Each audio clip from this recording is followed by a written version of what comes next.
Hello everyone, you are all welcome. This is another video lesson from the introductory module on narrative medicine. And this time we are just to make an overview to the spirituality and narrative-based medicine relationship. In the previous videos, we have started to look at the foundation of narrative-based medicines and the place that experiential accounts of illness or care should occupy in the hierarchy of evidence. We have talked about the different parts that make up narrative competence in the vision of Rita Sharon and collaborators, but also how experience stories are used in the trainings of professionals or in the clinical decisions. This video serves as an introduction to the relationships between narrative medicine and spiritual care, which is developed in the following units. It is based on the idea that spiritual needs are recognized, diverse, plural from the stories of patients, their families, or even professionals. Recent approaches to spirituality in healthcare suggest spirituality and meaning making are intimately connected. However, not much has been done to explore the hermeneutic and essential implications of this perspective. You can check it out, this paper we are recommended. Narrative medicine understands that narratives of encounters are produced at various levels. Patients with themselves and with relatives, patients with health professions, this is very important, health professionals with themselves, and of course the meta-discourses, the social, political or economic spaces where these encounters take place. In the following unit, we address these questions. In the Unit 2, we focus on the health professional's point of view. Are their spiritual needs taken into account when they are in the role of caregiver? What happens when this role is changed to patients? How are these issues addressed by health systems? It's necessary to delve into these narratives to find out what is present, but also what is lacking in the care provided to these professionals. From the comments and suggested readings, such as this one, we propose an approach to spiritual needs based on the centrality of the relationship between story and experience.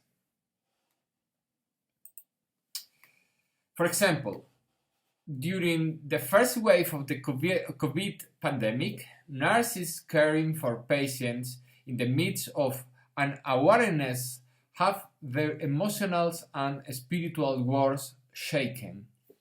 The papers that record this experience are quite eloquent, and it is the story that evidences this, not just a test score.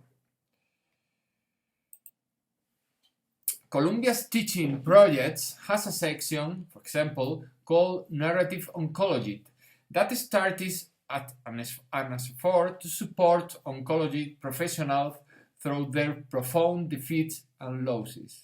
Doctors, nurses, and social workers who staff the inpatient unit in Presbyterian Hospital for Cancer Patients meet twice a month to read to one another what they have written about clinical experiences.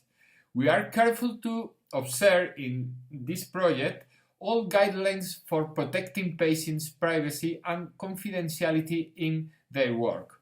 Over time, the writers have found great comfort and joy in these sessions.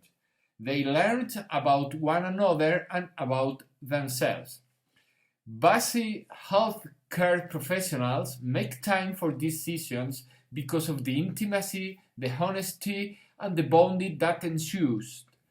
The group makes managed decisions in these sessions, for example, deciding which nurse should be assigned to a particular patient or which social work support group for the patient mother might find helpful, because these sessions uncover important aspects of difficult cases.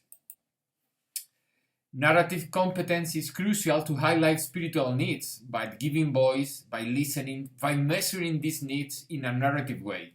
Unit 2 and 3 take a look in this context. From the reading of various material, we are confronted with the space that spiritual needs occupy if we pay attention to the voice of patient or relative, but also how to measure from a narrative point of view.